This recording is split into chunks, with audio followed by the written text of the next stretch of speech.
substantially as the country is experiencing a real estate boom as well as construction boom.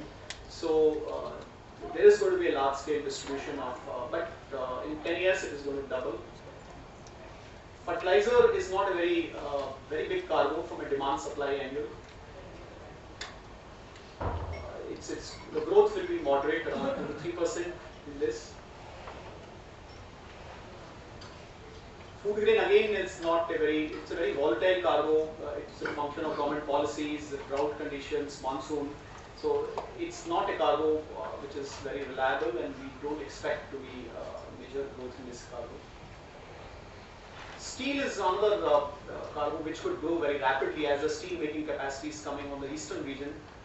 Many of these units may start exporting steel.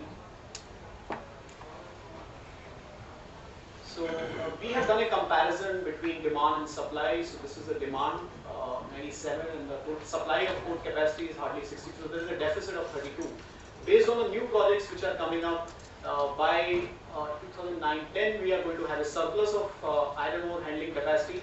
But again by 14-15 there will again be a minor deficit which is there. So iron ore handling, we will not face major problems.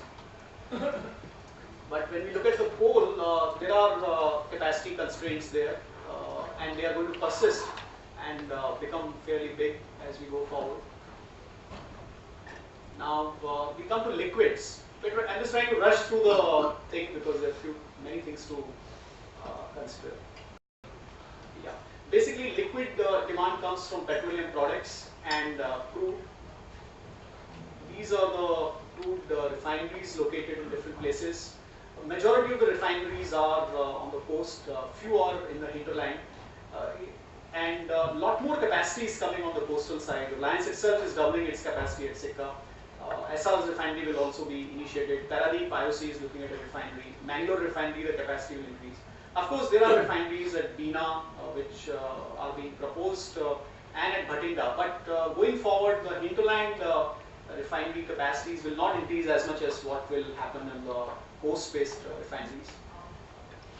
Now, crude traffic is likely to show a sizable jump, and interestingly, this is not because of the domestic demand, which is definitely there, but because of setting up of the refining capacity, which is where there is sort of a disconnect between the demand and the capacity. Like Reliance, out of 30 million, they're exporting 12 million already, and they're setting up another refinery of 30 million primarily only for export purpose.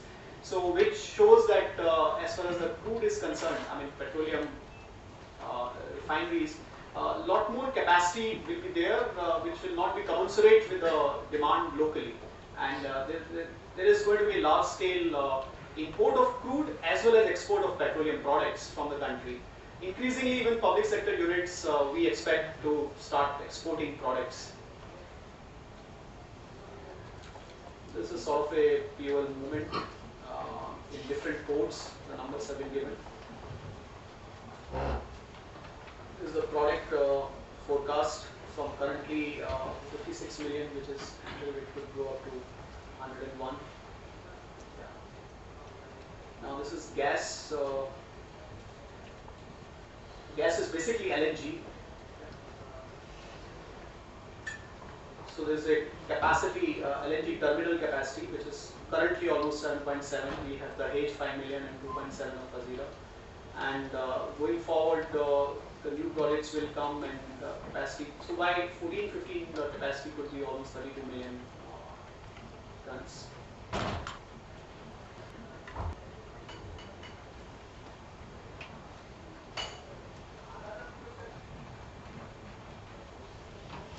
Yeah, this is the gap between the traffic and the capacity. This is for liquids only, right? Yeah. The total aggregate traffic and aggregate capacity. This is 4.5, current capacity 259, traffic is less, capacity will increase and traffic will be less.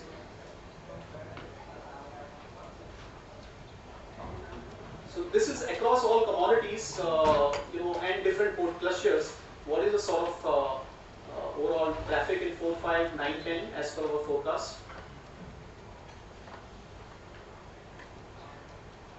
Yeah.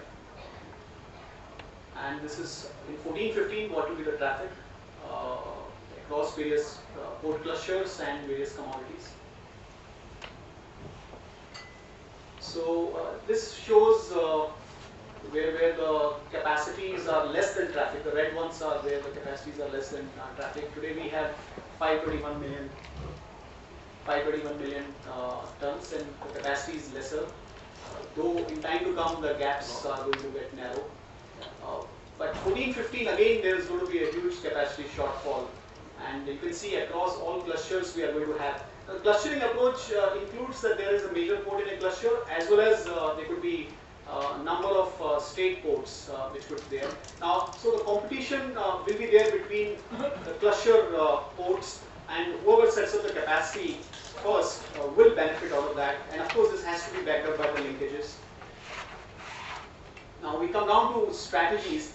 See, we have been articulating a supply-driven growth model, because we feel that the cost of carrying capacities in case the demand does not materialize is much lesser than the cost of not developing the capacity. So if the country's trade suffers on account of non-availability of port capacity, the cost of that will be 30, 40 times more than probably cost of carrying the capacity. Of course, the important question here is who will bear that cost? Yes, everybody understands that, but in case the traffic does not materialize, then who will bear it? Will it be a financer? Will it be a, like in JNP, we had this bulk terminal where the traffic was not building up. So in case the terminal was there in the private sector, it could have been a very difficult situation. So we are advising that not only we need to set up excess capacities, but we need to set up flexible capacities, which means from one type of commodity one can shift to another type of commodity. We can, let's say from dry bulk, one can shift to containers, and the same jetty can be utilized for probably liquids, depending upon the development in the trade.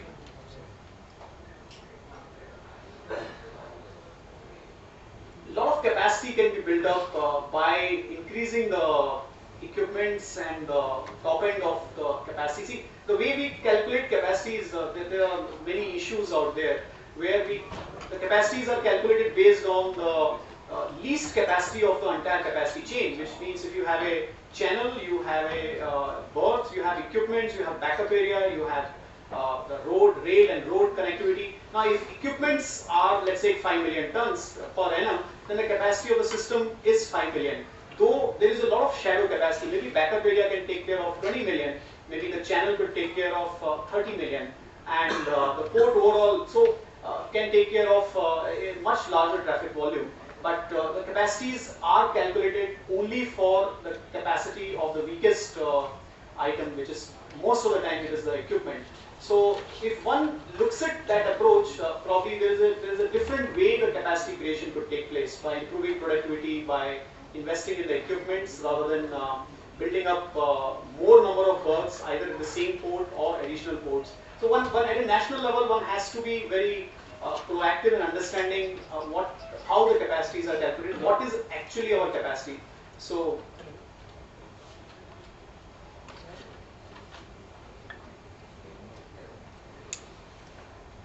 we feel once the capacity comes, the tariffs could go down, and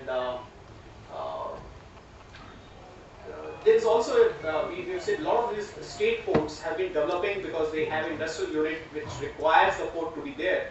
And once the port is there, it's possible to handle other cargo, and one has not really examined that seriously, how a captive facility can be utilized for creating capacities which could come at marginal cost compared to the greenfield development. That's a very interesting area. So again, from a strategic national perspective, one has to examine that.